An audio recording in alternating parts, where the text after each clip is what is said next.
Hey everyone, I'm Breanna from Boom and welcome to Boom Chat. Today I have the pleasure of speaking with Cullen Bunn and Jonas Scharf, the incredibly talented team that is bringing you Basilisk.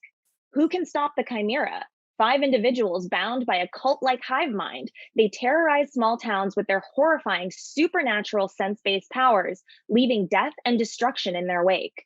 Regan, one of the Chimera, escaped and has been in hiding with her murderous eyes bound, overcome with guilt.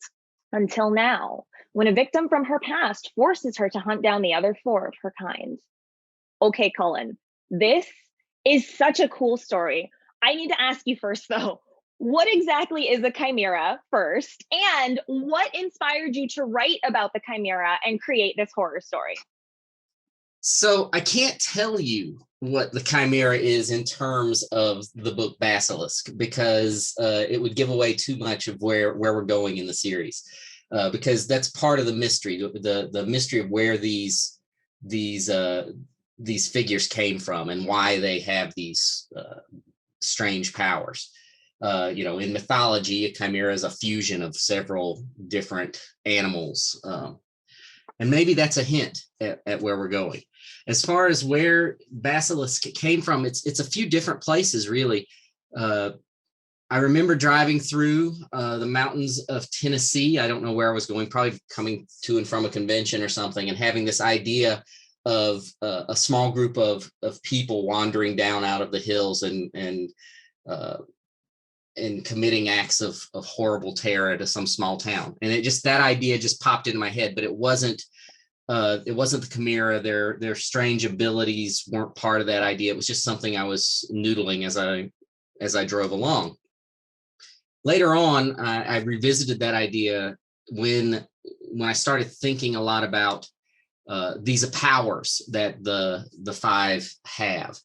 And again, I can't tell you too much about the inspiration of those powers because it's a big part of where the series is going.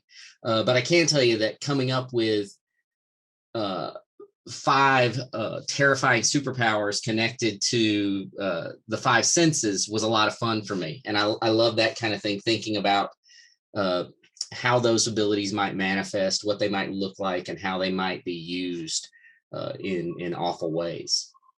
Okay, all right. I'll you keep your secrets then. That's fine. I'm gonna go on to Jonas. Maybe he'll tell me something. So, Jonas, in the first few pages, I noticed that the art is this gorgeous watercolor style. Oh my goodness, I love it so much. Why did you choose watercolor to signify a flashback? So in Bone Parish, we already had a scenario where we had for the the drug scenes, we had a different style. It was sort of an airbrushy style, not airbrushy, dry brush, a dry brushy style. And so I figured, well, we've done the dry brushing, so maybe let's do some some ink washes, some watercolor style, just to sort of separate the flashbacks, which sort of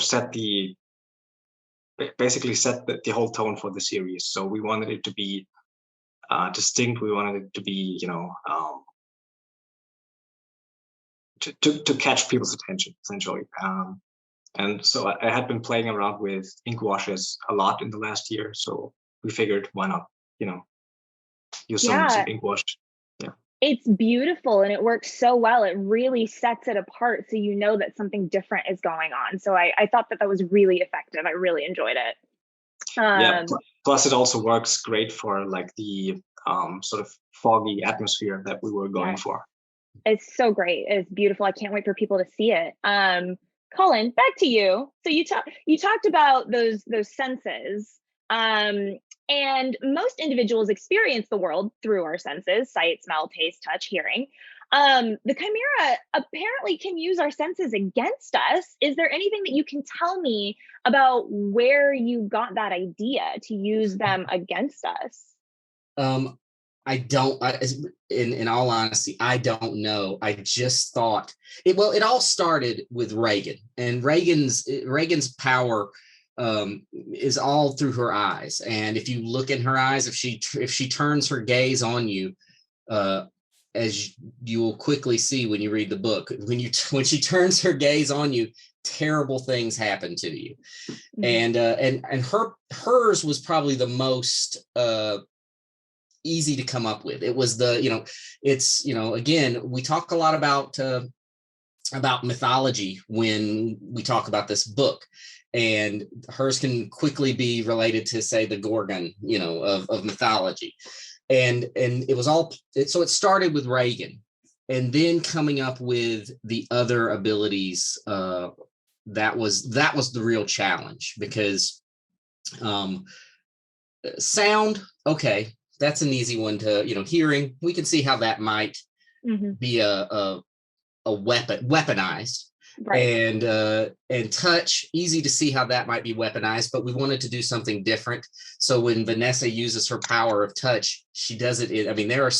She can do some really scary things. It was the sense of smell and the sense of taste were the ones that were a little bit more of a challenge with coming up with how those might manifest as weaponized senses. Mm-hmm. And I'm excited for people to see how Jimmy Boy and Kara work, because they're sort of an odd couple in the comic. They're a little bit of a Bonnie and Clyde. They just happen to have these near godlike abilities, and they are raving lunatics. I love it. Oh my God, I'm so excited. Okay, so Jonas, speaking about these amazing, frightening characters, the Chimera has had so many different iterations in literature. I want to know what inspired you to create this version of the mythical creature, and how did you come up with the character designs for each one? Like, what went into the thought process behind them? Yeah, so as Cullen already mentioned, a chimera is basically some sort of hybrid creature that's more powerful than the sum of its parts, I guess. So we kind of play fast and loose a bit with mythology in the series. So the starting point for the designs were, obviously the five senses, and then I sort of tried to figure out where we can pull from to sort of make it work and to make them almost like gods or like mythological creatures. So let's go back to Jimmy Boy, for example, since I already got shit for bringing him up earlier as my. So with him, his powers are connected to taste. So I figured, hunger, obviously. So let's pick Fenrir, the wolf, the son of Loki, who will devour the world at Ragnarok. So so that's kind of how I chose different elements from mythology. The Gorgon, the Leviathan, the Norns, stuff like that, to sort of incorporate it, is subtly incorporated into the designs.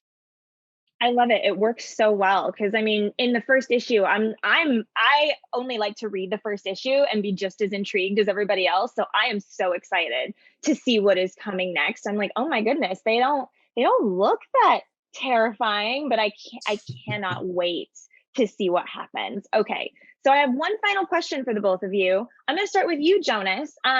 You and Cullen worked together previously on Bone Parish. How has this experience been different than the experience from working on Bone Parish? Well, I'd say on the subject matter, of course, is different. But if I compare the first issue of Basilisk to, let's say, the last issue of Bone Parish, I think it's not that different at all. We kind of got more efficient, I'd say, as as Bone Parish came along. I think Cullen had a lot more trust in me, and we got sort of into a rhythm of doing things. So I'd say it's not that different actually. It's I wouldn't say more of the same because that sounds negative, but yeah, I think we've kind of hit a groove, you know. So Yeah, you found your rhythm. yeah. Awesome. Okay, Cullen, has it been different for you, or has it been pretty well the same? I think it is a little different, and maybe in ways that you don't think about too much. But when when I did Bone Parish, I came up with that pitch not knowing who the artist would be.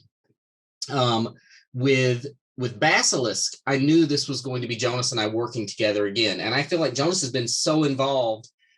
I mean, I put together a pitch of what the story would be, but then we started really talking about it, talking about these characters, and we've thrown mythology around a lot, and it does surface a lot, and that's his contribution. I mean, he was the one who was really like, let's put more mythology into this, let's really, you know, dig in, and then that just got my brain, you know, turning even faster. So I feel like I think my scripts look the same. I don't script differently because we've worked together before. I don't script differently for any artist I've worked with. My scripts look the same for every artist. Um, but yeah, the subject matter is different. It's a different kind of story than Bone Parish. I like to think maybe Bone Parish and Basilisk, maybe they exist in the same world. And who knows? One day, a Bone Parish Basilisk crossover. It'll be watercolors and dry brushing, left and right, all over the place. That sounds amazing. Let's do that. but I feel like we were just working together. I think the biggest difference was we were working together on this story earlier in the process, and I think you're going to see. I think it's just I always feel like when all the collaborators are really engaged in it, you get a better book, and that's why I think Bone Parish was so great. But I think you're going to see it even better. You'll see it even more here because we really, I mean, from very early on, we were working together on what this book would. On what this story would be and what these characters would look like. And I think there was just a lot more collaboration in that early stage, just because we knew we were going to be working together. I'm so excited for everybody to pick this up. It's such a great story. Cullen, Jonas, thank you so much for your time today. It's been so lovely chatting with you. And for those of you watching at home, be sure to pick up Basilisk #1 in stores now. And while you're here, be sure to hunt down the limited edition cover of Basilisk #1 dropping at noon today. It's available exclusively to Boom Studios. It's bound to go fast, and there's only 275 copies of this rare variant that's been made available. We'll add a link below, so get yours before they're gone.